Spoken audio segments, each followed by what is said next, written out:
कहेगा कि भैया हमारी तो संख्या नहीं है, हमारी संख्या नहीं है, हम कैसे चुनाव जीतेंगे। धन स्वराज वही आपको फॉर्मूला दे रहा है। हम आपको यहाँ फॉर्मूला बताते हैं, रोज कैमरे पर भी कहते हैं। आपको लग रहा है कि किसके साथ गठजोड़ बनाए, कौन सा राजनीतिक समीकरण बनाएंगे हम चुनाव जीतेंगे, कि भैया हम लोग खड़े हो जाए तो किसके साथ चलेंगे हम लोग चुनाव जीतेंगे।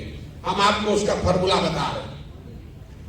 आपको यह बताया जाता है कि अब कोई हिंदू बचा ही नहीं है जो भाजपाई नहीं है, सब हिंदू भाजपाई हो गया। MY समीकरण किसी शख्स ने बताया, MY समीकरण, MY समीकरण है लेकिन उसका ऑर्डर बदल गया, YM हो गया। जहां Y खड़ा होता है वहां पूरी मुस्तैदी और ईमानदारी से आप वोट देते हैं। जैसे ही M खड़ा हुआ, आधे से ज्यादा Y समाज के लोग आपको वोट नहीं देते। ताली मत बजाइए, अभी सुन लीजिए पूरी बात। बहुत लोगों को लगेगा कि हम यादवों के खिलाफ बोल रहे हैं ना। ये समीकरण अगर आप ब्राह्मण के साथ बना लीजिए, दलित के साथ बनाइए, कि पिछड़े के साथ, कुशवाहा के साथ, जिसके साथ भी बनाइएगा सबके साथ यही होगा। क्यों होगा उसको समझिए। ऐसा नहीं है कि यादव समाज के लोग आपको धोखा दे रहे हैं, ये आपका भ्रम है। भाजपा को पूरे देश में 36 से 37% वोट मिलता है। इस बात को ध्यान से समझिए। देश में 80% हिंदू रहते हैं, मुसलमानों ने भाजपा को तो वोट दिया नहीं है। अगर 80% हिंदू के समाज में भाजपा को 36-37% वोट मिलता है तो इसका मतलब है कि करीब करीब आधे हिंदू भाजपा को वोट दे रहे हैं। आधा हिंदू भाजपा को वोट दे रहा है। 80 में आधा देगा तो 40% हुआ, उससे थोड़ा कम ही, चूंकि भाजपा पूरे देश का हर सीट में नहीं लड़ती है, तो जिन सीटों पे वो लड़ते हैं वहां आधा हिंदू उनको वोट देता है। उस जो हिंदू भाजपा को वोट दे रहा है उसमें यादव भी है, उसमें ब्राह्मण भी है, उसमें राजपूत भी है, दलित भी है, पिछड़ा भी है, सारे जाति के लोग हैं। करीब करीब आधा, थोड़ा कम या ज्यादा। लेकिन इसी आंकड़े में आगे का रास्ता भी छिपा हुआ है। आधा हिंदू अभी भी इस देश में ऐसा है जो भाजपा को वोट नहीं देता है। आपको सिर्फ इतना ही पहचानना है कि कौन हिंदू है जो भाजपा को वोट नहीं दे रहा है। आप उसको यादव के नजर से देख रहे हैं, ब्राह्मण की नजर से देख रहे हैं, कुशवाहा की नजर से देख रहे हैं। हम उसको कह रहे हैं कि नहीं, उसको विचारधारा के हिसाब से देखो। क्यों? यादव आधा आपके खिलाफ क्यों वोट देता है? इसलिए देता है कि वो विचारधारा के आधार पर भाजपा के साथ है। तो जब वो खड़ा होता है तब तो आप उसको वोट देते हैं, लेकिन जब आप खड़े होते हैं तो हिंदू मुस्लिम के आधार पर आधा आदमी वोट दे देता है भाजपा को। इसी में आपका आगे का रास्ता छिपा हुआ है। 4 विचारधारा के मानने वाले हिंदू, वो चाहे किसी जाति के हो, वो आज भी भाजपा से इत्तेफाक नहीं रखते हैं, भाजपा को वोट नहीं देते हैं।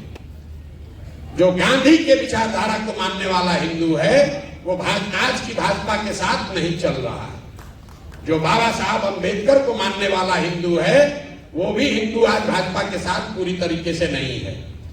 जो कम्युनिस्ट विचारधारा के मानने वाले हिंदू हैं वो भी लोग भाजपा के साथ नहीं हैं। और जो समाजवाद के लोहिया जयप्रकाश को मानने वाले लोग हैं वो भी भाजपा के साथ नहीं है।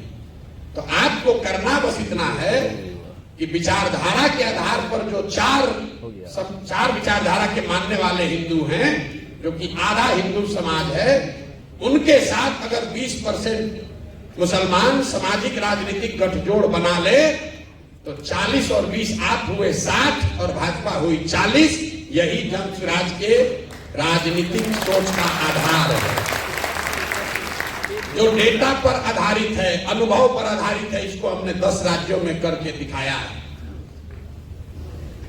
और इसी में आपको फर्क दिखेगा कि जो ओवैसी साहब बता रहे हैं और हम बता रहे हैं, इसमें फर्क क्या है। कई बार लड़के कहते हैं कि आप भी तो वही कह रहे हैं, मुसलमानों के हक की बात कह रहे हैं कि मुसलमान अपने हक हकूक के लिए खड़ा हो। अभी विधायक जी ने भी कहा कि सब मुसलमान इकट्ठा हो जाओ। ओवैसी साहब जो कह रहे हैं और जन स्वराज जो कह रहा है, यही उसमें फर्क है। हम मुसलमानों को इकट्ठा होने के लिए नहीं कह रहे, हम ये कह रहे हैं कि मुसलमानों को उन हिंदुओं के साथ इकट्ठा होना है जो विचारधारा के आधार पर भाजपा के खिलाफ है।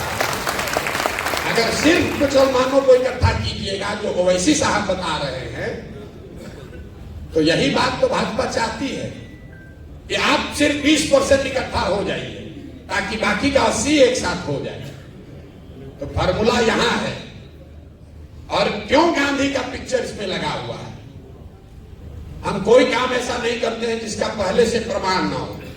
आजादी से पहले बाबा साहब, कम्युनिस्ट के जितने लीडर थे, जितने समाजवादी लीडर थे, जितने कांग्रेसी थे, उन सबको किसी एक विचारधारा, एक व्यक्ति ने एक सूत्र में बांधा, तो उसका नाम है महात्मा गांधी।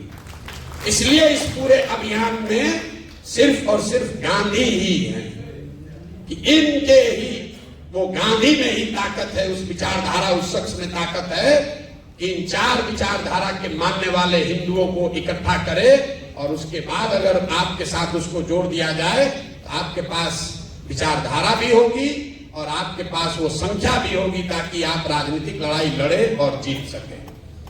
यही पूरा प्रयास है। एक शब्द में, जन सुराज आजादी से पहले महात्मा गांधी की जो कांग्रेस थी उसको पुनर्जीवित करने का अभियान है।